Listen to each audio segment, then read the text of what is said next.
ഇതൊക്കെ സങ്കടം. നിങ്ങളൊന്ന് ആലോചിച്ച് നോക്കി. പിന്നെ ഇപ്പൊ താടി അത് മൂപ്പരെന്തിനാ എത്ര CV ഇബ്രാഹിം എന്താ പറഞ്ഞത്? ഒരു പോലീസുകാർക്ക് ഇങ്ങനെ താടി വെച്ചത് എന്താ? ജലീലിന്റെ ഓൺ ഫാദറും ഗോഡ് ഫാദറും താടിയാണ്. അത് ഓൺ ഫാദർ മനസ്സിലായില്ലേ? അതിന് മലയാളം ഗോഡ് ഫാദർ അത് മനസ്സിലായില്ലേ? അപ്പൊ അത് രണ്ടു താടിയൊക്കെ ഉണ്ട്. അത് ഓൺ ഫാദർ സ്വന്തം പാപ്പ, മറ്റേ ഗോഡ് ഫാദർ പറഞ്ഞാൽ ഉപദേശം നടക്കുന്ന മതം ഇപ്പോഴത്തെ പുതിയ ഒരു നബി ഉണ്ടല്ലോ, അയാളും കൂടി അത് നമ്മളെ AP കാതപുരം മുസ്ലിംകാര്. സർ എന്താ സർ പോയിന്റ് ഇതിന്റെ സമയം തന്നെ വരും. Sir sir sir sir sir sir sir sir sir sir sir sir sir God sir sir sir sir കുഴപ്പമില്ല സർ സർ ഇന്ത്യ കുഴപ്പമില്ല. എനിക്ക് സമയം തന്നെ വരും. സമയക്കില്ല, എനിക്ക് സമയം തന്നെ വരും. സർ സർ സർ ഞാൻ ഒന്ന് പറഞ്ഞ sir sir sir sir sir മലയാളത്തില് സർ ഇംഗ്ലീഷില് ഫാദർ എന്ന് പറഞ്ഞാൽ ഇംഗ്ലീഷിൽ ഫാദർ എന്ന് പറഞ്ഞാൽ മുസ്ലിങ്ങളാണെങ്കിൽ വാപ്പ എന്ന് പറയും, ക്രിസ്ത്യാനികളാണെങ്കിൽ പറയും. ആ അർത്ഥത്തിലാണ് ഞാനത് പറഞ്ഞിട്ടുള്ളത്.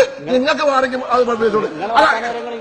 എന്റെ വാപ്പാണ് ഞാൻ വാപ്പ വരെ പറയുള്ളൂ. അതിന് ഇംഗ്ലീഷാണ് ഹൂസ് ഫാദർ എന്ന് വെച്ചാൽ അതിന് എന്താ അത് ഇംഗ്ലീഷ്. അത് മനസ്സിലാക്കട്ടെ. നിങ്ങൾ വെറുതെ എന്തെങ്കിലും പറഞ്ഞിട്ട് കാര്യമുണ്ടോ? ഇവിടെ കുഞ്ഞാലിക്കുട്ടി സാഹിബിന്റെ കാര്യം ഒരു കാര്യം മനസ്സിലാക്കിക്കോളി. അക്ഷര വിദ്യാഭ്യാസമില്ലാത്ത സമൂഹത്തിന്റെ വിലക്ക് ഒരു പോയിന്റിൽ ഒരു ഓർഡറും ഇല്ല. എനിക്ക് സമയം തരും. പണ്ഡിതനാണ് AP അബൂബക്കർ മുസ്ലിയാർ. അദ്ദേഹത്തെ സംബന്ധിച്ച് അനാവശ്യമായ പരാമർശം നടത്തിയ സഭയിൽ നീക്കം ചെയ്യണം സർ. ഇതിന് സർ അതൊക്കെ ഈ വിവരമില്ലാത്ത വക്കീലന്മാർ പലതും പറയാം. അതൊന്നും ഇപ്പൊ നോക്കണ്ട. പിന്നെ അക്ഷര വിദ്യാഭ്യാസമില്ലാത്ത ഒരു സമൂഹത്തിന്റെ വിരൽത്തുമ്പിൽ കമ്പ്യൂട്ടറിന്റെ ബോക്സ് നൽകുകയും ഉന്നത വിദ്യാഭ്യാസ സർ സർ നിങ്ങൾ വക്കീലന്മാരെ ന്യായീകരിക്കണ്ട. കോടി പാത വക്കീലന്മാരുണ്ട്. സർ ഒരാളെ മാത്രമേ ഉള്ളൂ. സർ സർ സർ എന്താ സർ ഞാൻ പറയട്ടോ? ഒരു കാര്യം ഞാൻ പറയാം. ഒരു ഒറ്റ കുട്ടി പ്രസംഗിക്കൂലായിരുന്നു മര്യാദക്ക് തൊഴിലാണ്.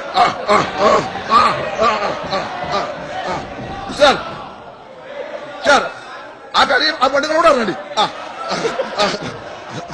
സർ സർ സർ ലീഗ് എന്ന് പറയുന്നത് സർ ഇവിടെ ഇന്നലെ പറഞ്ഞു ലീഗിനെ കൊണ്ട് നേട്ടണ്ടായില്ല. വിദ്യാഭ്യാസമില്ലാത്ത സമൂഹത്തിന്റെ വിരൽത്തുമ്പിൽ കമ്പ്യൂട്ടറിന്റെ മൗസ് നൽകിയത് PK കുഞ്ഞാലിക്കുട്ടി സാഹിബ് കേരളത്തിന്റെ IT മന്ത്രിയാണ്. മനസ്സിലാക്കണം. ഉന്നത വിദ്യാഭ്യാസ ശ്രേണിയിലേക്ക് പാവങ്ങളിൽ പാവങ്ങളായ ജനസമൂഹത്തെ കൈപ്പിടിച്ച് ഉയർത്തിയത് മുസ്ലിം ലീഗ് എന്ന രാഷ്ട്രീയ പ്രസ്ഥാനമാണ്. നിങ്ങൾ മനസ്സിലാക്കണം.